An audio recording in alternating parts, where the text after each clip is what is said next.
c'est un groupe de musique, d'accord, dans lequel on chante des chansons en patois. Pas que en patois d'ici. En patois d'ici, mais aussi en patois de Haute-Savoie, de Savoie, d'Isère. Donc il y a des variations, d'accord, il y a des grosses variations. Il y a aussi des ressemblances.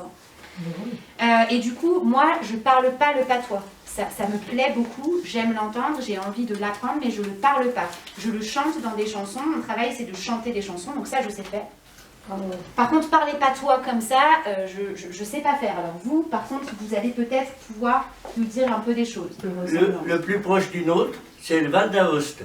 Parce qu'il y a aussi la Suisse romande, qui est ce patois, tout le Val d'Aoste en Italie et une partie du Piémont. Et le plus proche du nôtre, c'est le Val d'Aoste. J'ai un bouquin de pièces de théâtre que les Valdôtains ont monté en patois, et j'en ai traduit, enfin, j'en ai passé quelques-unes dans notre patois, nous.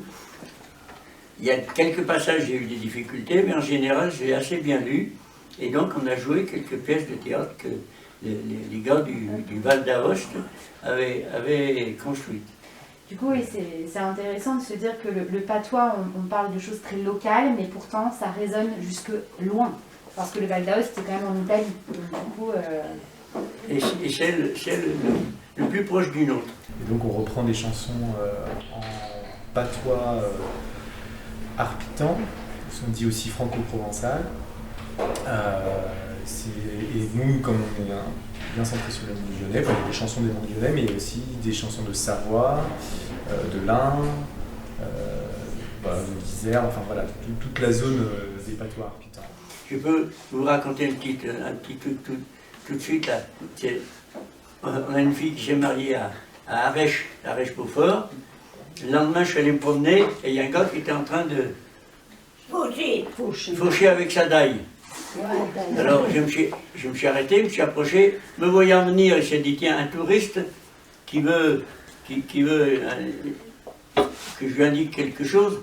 Alors je le regarde bien, puis je lui fais ben te sopo, t'as dû bien la chapelot et la melot ta daille, parce que les coporo. Alors il a été tellement surpris que j'attaque en patois. Il a fait des yeux, et au bout de quelques secondes, il me fait ben voilà.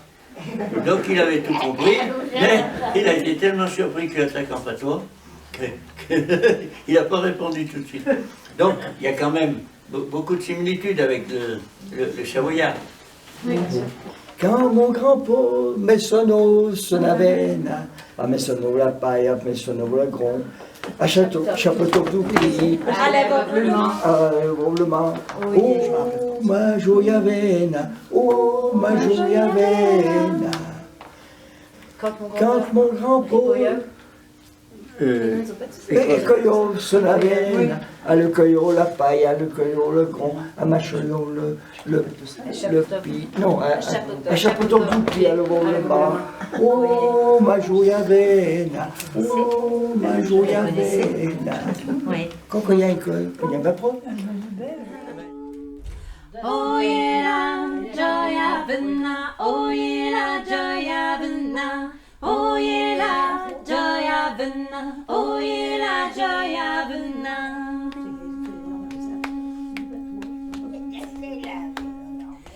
Quand mon grand-père se neuve son avena, se neuve la paille, se neuve l'oublin, chapeau doupé à lèvres le main. Oh yeah, la joya vena, quand mon grand-père son avena, découvre la paille, découvre les mains. C'est à ce moment-là qu'on va appeler une fois à faire.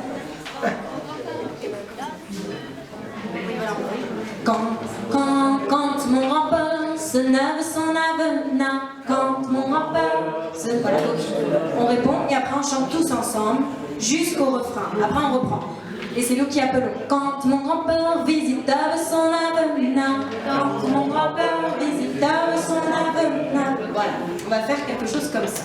Quand mon grand-père visitava son avena, quand mon grand-père visitava son avena, visitava la paille, à visiteur le grand, à chaque doupé, à lèvres le main. Oh yeah, la joya vena. Quand mon grand-père met ce neuve son avenin, quand mon grand-père Maisonneuve son avenin, Maisonneuve la paille, à Maisonneuve le grain, à Chapotoc doupé, à lèvres le main. Oh, yeah, la avenin. Vraiment, j'ai été très émue et touchée de rencontrer ces gens.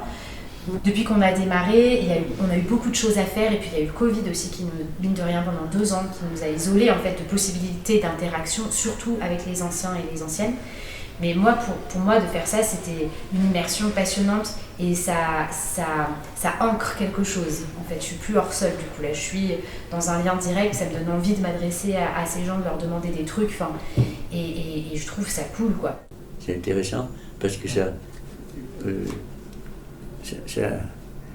on confronte des patois qui ne sont pas tout à fait les mêmes, et c'était très intéressant de voir le travail qu'elles ont fait, puis en plus elles ont des belles voix, c'est pas désagréable.